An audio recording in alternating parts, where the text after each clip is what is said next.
This video will walk you through the different ways you can find relevant content for your classes on Flocabulary. First, when you log into Flocabulary, you'll see this search bar at the top of the home page.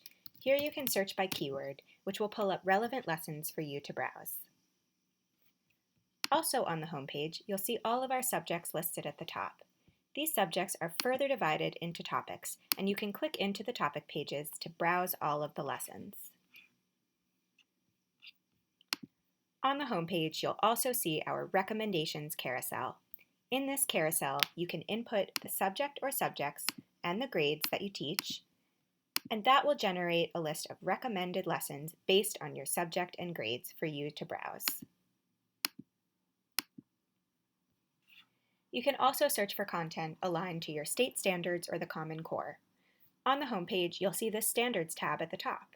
When you click that will open our standards search, where you can input your state, subject, and grade, and generate a list of lessons aligned to your state standards. Finally, on the home page, at the bottom, you'll see our month-by-month carousel. This highlights lessons that are relevant to the time of the year. When you find a lesson that you really love, don't forget to use the Favorites button at the top to add it to your favorites. This will then populate in your favorites carousel on the home page, so you can easily get back to your favorite lessons.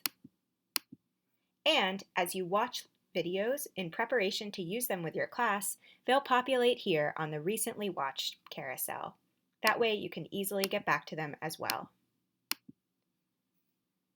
If you have any other questions about how to find engaging content on Flocabulary, don't hesitate to reach out to us at support@nearpod.com. Thanks!